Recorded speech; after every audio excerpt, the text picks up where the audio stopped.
Empezar a actuar es lo único que puede hacer que el mensajero del miedo haga la venia y se retire, porque éste no ha venido solo a entregarnos un mensaje, sino también a exhortarnos a emprender una acción.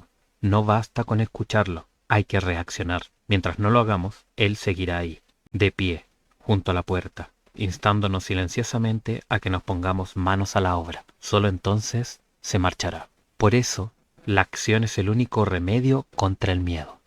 Hoy día, Guts y el paso del Deimos al Phobos.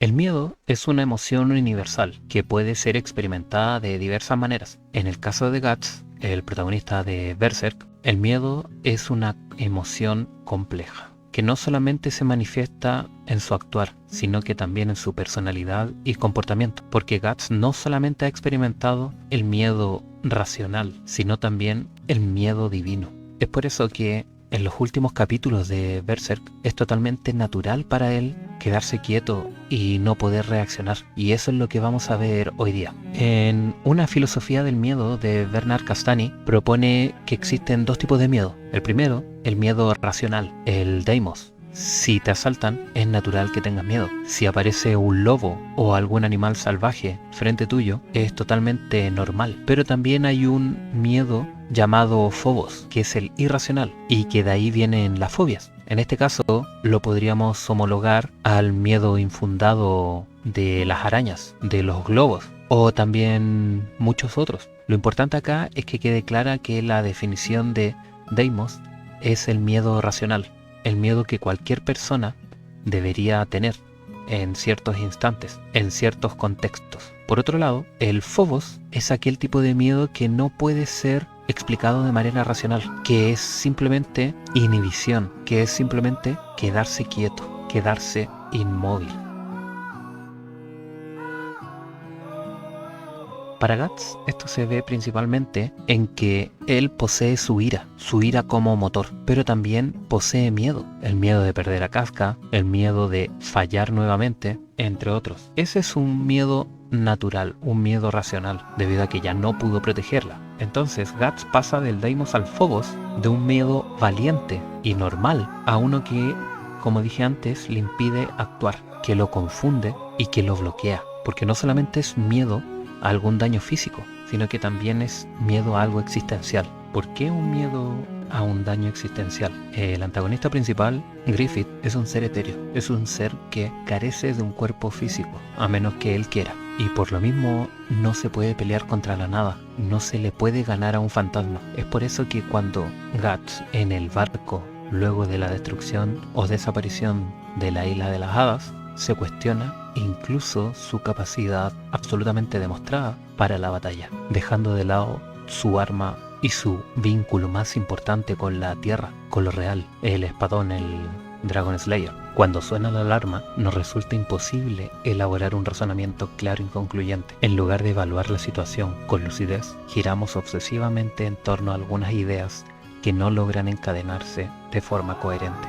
De esta actividad errática solo surgen pensamientos inútiles o inhabilitantes. En esta escena que está apareciendo en pantalla, Guts se da cuenta de que luego de mucho de pensar no puede tocar a Griffith por alguna extraña razón, y eso lo bloquea, lo inhabilita, lo destruye y lo lleva al Phobos, lo lleva al miedo absoluto. Al miedo no solamente absoluto, sino que irracional. Y ahí está la palabra clave. El miedo de Guts a Griffith es irracional. Primero, porque ya derrotaron el cuerpo de un apóstol. Les costó, pero lo lograron. Y segundo, nunca se cuestiona el por qué no pudo tocar el cuerpo de su antiguo amigo. Solamente bota su espada y se da por vencido.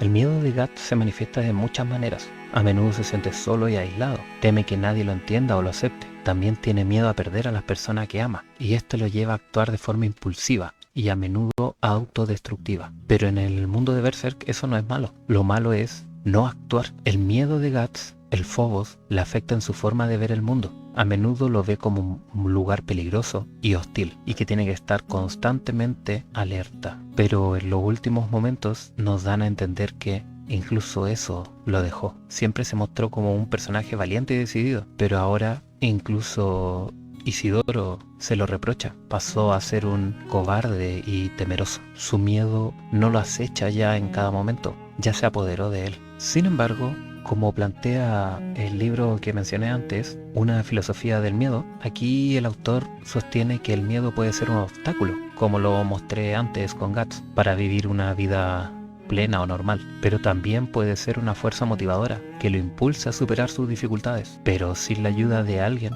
es muy difícil. Y aquí es donde entra Isidoro y Cherke, que son los que lo apoyan incondicionalmente y que tarde o temprano Guts se va a dar cuenta, porque en estos momentos el miedo es un obstáculo para Guts.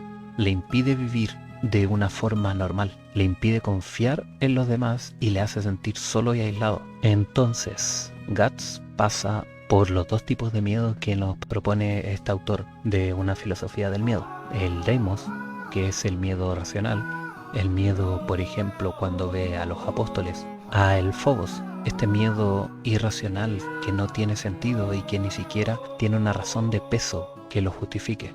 Ahora, Guts puede superarlo totalmente, por algo es el protagonista. Pero lo que quiero que quede claro es que el miedo es una fuerza poderosa que lo afecta de muchas maneras, tanto positivas como negativas. Puede ser como un obstáculo o una fuerza motriz en la vida de Guts.